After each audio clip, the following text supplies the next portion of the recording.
Hi అండి, welcome to అబిన్ఫో.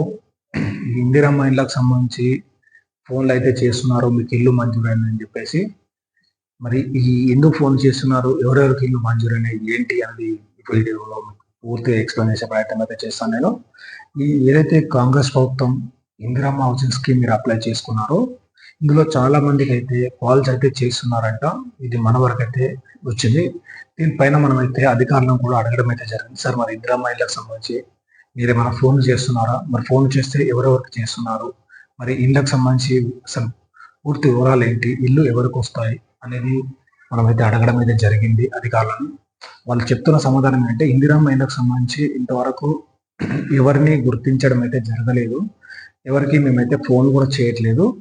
ఏదైతే ప్రభుత్వము సర్వే నిర్వహిస్తుందో ఆ సర్వే మాత్రం జరుగుతుంది. సర్వే పూర్తి స్థాయిలో కంప్లీట్ అయిపోయిన తర్వాత ఈ ర్యాండమేషన్ పద్ధతిలో, అంటే జనవరి 1st or 2nd వీక్ లోపట్నే ఈ ర్యాండమేషన్ పద్ధతిలో ఈ బెనిఫిషియరీ ఎవరైతే అర్హులు ఉంటారో వారి లిస్ట్ అయితే ఫైనల్ చేస్తాం.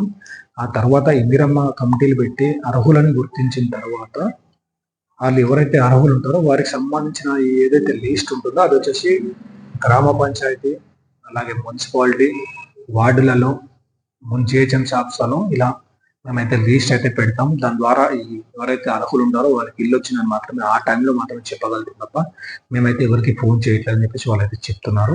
ఇలాంటి కాల్స్ కానీ మెసేజ్ కానీ మీకు వచ్చినట్లయితే మాత్రం ఇగ్నోర్ చేయండి. ఇలాంటి వాటిని మీరు పట్టించుకోవద్దు. ఎందుకంటే ఇంకా సర్వే కొనసాగుతుంది కాబట్టి ఇందిరమ్మ ఇళ్ళకి సంబంధించి ఏదైతే బెనిఫిషియరీ లిస్ట్ వస్తుందో మన ఛానల్ ద్వారా నేనైతే మీకు చెప్పే ప్రయత్నం అయితే చేస్తాను. మీరు ఎక్కడ చూసుకోవాలి, ఆన్లైన్లో చూసుకోవాలా, ఆఫ్లైన్లో చూసుకోవాలా, ఏంటి ఎక్కడ చూసుకోవాలని నేను వివరంగా మీకు చెప్పే ప్రయత్నం అయితే చేస్తాను. బట్ ఇంకా టైం అనేది ఉందని, ఇంకా దాదాపు 1 week 10 days టైం ఉంది. ఇందిరమ్మ అర్హులు ఎవరైతే ఉంటారో గుర్తించడానికి టైం అయితే ఇంకా 1 week 10 days మీద పడుతుంది.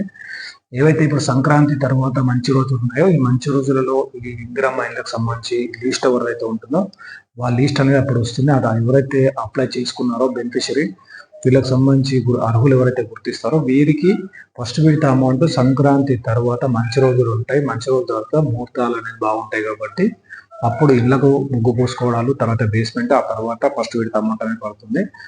ఇది మాత్రం నేను క్లియర్ కనుక్కొని చెప్పడం అయితే జరిగింది. మీరైతే మేమే గుర్తుపెట్టుకోండి. మీరైతే ఎవరికి డబ్బులు ఇవ్వకండి, మోసపోకండి.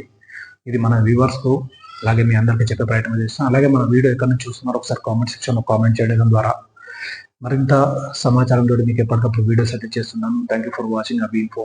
Thank you.